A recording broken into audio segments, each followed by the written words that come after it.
How did the life of James I have an impact on the plot of Macbeth? How was Shakespeare influenced by James I? Did Shakespeare's family have a role in the Gunpowder Plot? Let's find out.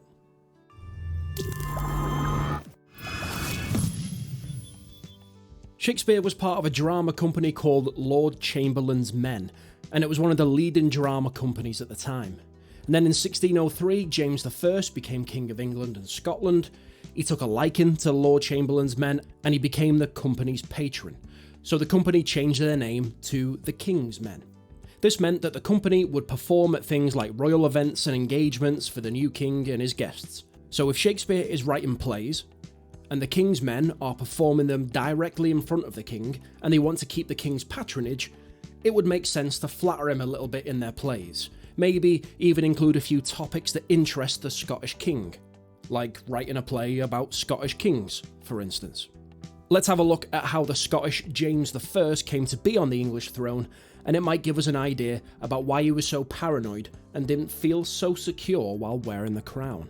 Now, in the 1400s, there were a series of civil wars known as the War of the Roses. Long story short, Henry Tudor's side won, and he ascended to the throne in 1485, starting the House of Tudor and becoming King Henry VII of his name. He had a bunch of kids, but only 3 legitimate ones survived until adulthood. Henry, who became Henry VIII, Mary Tudor, who became the Queen of France, and Margaret Tudor, who became Queen of the Scots. We'll come back to the ladies a little bit later. Henry VIII, as I'm sure you've heard, had a few relationship problems. He had 6 wives and 3 legitimate children who survived to adulthood: Mary, Edward, and Elizabeth. And those were to all different women. Henry VIII will always be remembered for falling out with the Catholic Church because he wanted an annulment from his first wife. This led to the creation of the non-Catholic Church of England and Henry popularising the idea of the divine right of kings, an idea that comes up in Macbeth. The belief that God chose the king, meaning that the king is not accountable to the Pope.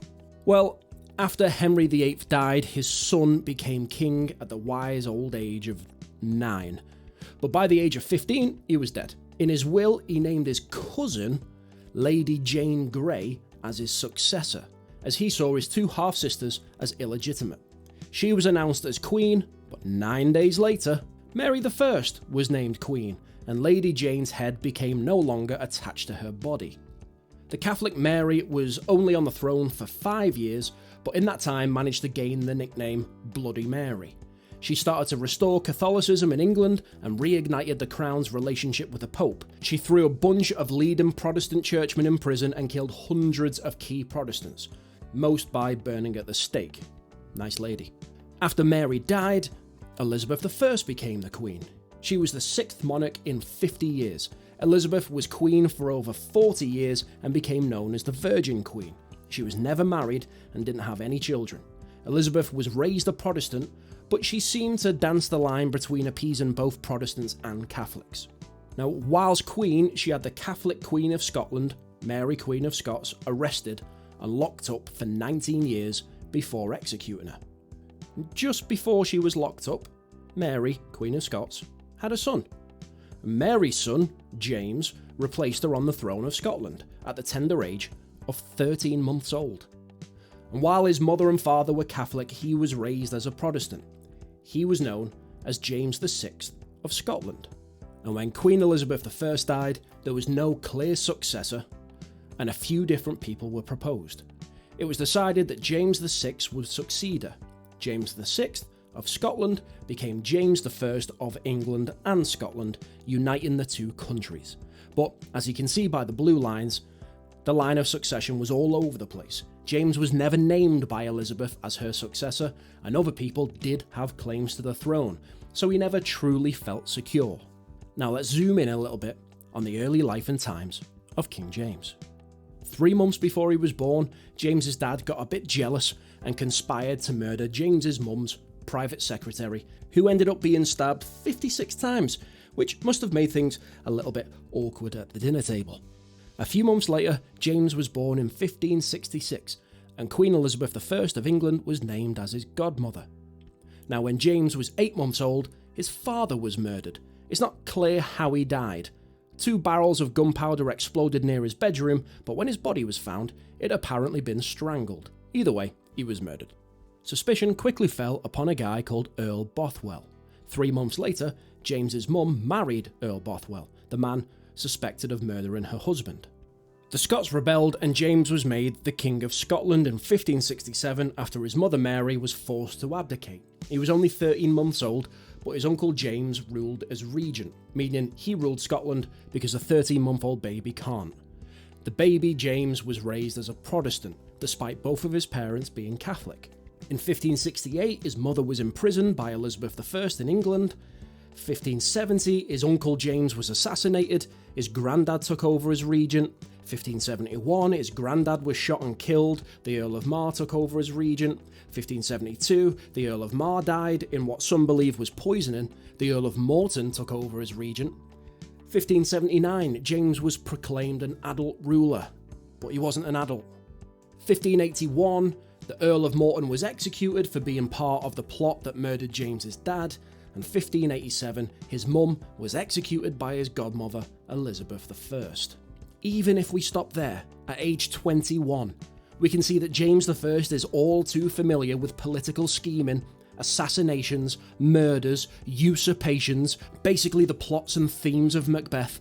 There's no wonder he was paranoid about being assassinated. Shakespeare was able to exploit this fear by writing a play about the usurpation and murder of a Scottish king, as well as the consequences and punishment of the murderer. This would make it right up James's street in terms of interest. Another of James's interests, the supernatural. James married Anne of Denmark in 1589. His wife sailed from Denmark to England but had to abandon the journey due to a storm. So James sailed to get her, but they nearly died in a terrible storm. Logically, James thought that this was because a group of witches had conjured the storm to try and kill him. He put a group of people on trial, and after a significant amount of torture, some of them admitted to sending the storm to kill him. So he had them executed. Now this is a time when witch hunting was nearing hysteria in Europe, and James joined in. He attended witch trials. He made witching an offence punishable by death, and he even wrote a book on the topic called Demonology. To be honest, he seemed a little obsessed. He saw the study of witchcraft as an extension of theology, and he thought it was a legitimate topic of study. So because witches were a bit of a hot topic and a personal favourite of the king, it would make sense for Shakespeare to include them in his play. Now I hate to break it to you, but witches aren't real, never have been. So how should Shakespeare present them in the play? No one can agree on what witches can and can't do, or what they look like, because they're not real. So Shakespeare read James I's book and made himself a checklist. James claims that the witches can vanish into thin air. Check. James claims that witches can raise storms. Check. Shakespeare even throws in a line about one of the witches trying to drown people at sea with a storm as a little nod to James's voyage to Denmark a few years earlier. James claimed that witches have animal familiars, little animals, that help witches in their witchiness. Check. James claims that witches make potions with horrible ingredients. Double check. James claims dancing and chanting. Check. Add that to society's tendency to accuse poor, old, unmarried women of being witches, and hey presto, you've got 3 witches that match everyone's stereotypes of what being a witch should be like, all based on James I's ideas and fears. Now, as pointed out earlier, with all of the murder and the assassination going on around him, James was understandably a little paranoid about being assassinated himself. He was never fully comfortable in his position as king. He knew that there were others who claimed that they should have taken the throne after Elizabeth died instead of him. And in his first year on the throne alone, there were 2 conspiracies to get rid of him. And also, whilst his mother was Catholic, he was raised Protestant, and he started a few policies that were quite harsh on the Catholics. For example, he tried to kick every single Catholic priest out of the country, which leads us onto what became known as the Gunpowder Plot. A group of Catholics led by a man called Robert Catesby were annoyed at the decades of Catholic persecution in the country, and they wanted to reinstate a Catholic monarch. So Catesby and his fellow conspirators met at a pub, and they decided they would blow up the House of Lords while James I, some politicians, some bishops and some judges were inside, and then installed James's daughter as the new queen. and also force her to be more Catholic somehow. Anyway, someone sent one of the lords a letter that basically said, listen, I'm not going to tell you why, but don't go into work today. The lord thought it was suspicious and he passed it on. They searched the grounds of Parliament and found Guy Fawkes with 36 barrels of gunpowder. He was tortured, he gave up the names of the other conspirators, and that was that. They were all killed. James even had a medal made for people that helped him, and on the medal was an innocent flower with a serpent under it. Another little nod from Shakespeare. So all of James's fears were true. There were people out to get him. And a fun fact, Shakespeare's dad was a secret Catholic, and he was good friends with Robert Catesby's dad. There's a theory that Shakespeare wrote Macbeth to clear himself of any suspicion of wrongdoing and to make it clear that he was on the side of James I. I don't think there's much proof, but it's just a theory. So someone tried to kill the Scottish king in November of 1605. And by August of 1606, the king's men were performing a new play for James and his brother-in-law, the King of Denmark. The play, known as Macbeth, was about what happens to someone who successfully kills the Scottish king. It's supposed to act as a warning to the public. If you try and kill James, you will meet the same fate as the Macbeths. So not only is Shakespeare writing about topics that directly interest James, he's writing a propaganda piece for the public too, and I'm sure that worked in his favour. One more thing. If James traces his family tree back, way back, he comes to a guy called Banquo, one of his great-great-great-great-great-granddads. So when the witches say, "Thou shalt get kings, though thou be none," they're talking about Banquo's descendants being made kings. Shakespeare includes this in an attempt to legitimise James's claim to the throne. Remember, he was a little bit paranoid and insecure about that claim to the throne. Now later, in Act 4, Macbeth meets the witches on his own, and he asks them if Banquo's sons will rule, and the stage directions say, enter a show of 8 kings, and the last with a glass in his hand, Banquo's ghost following.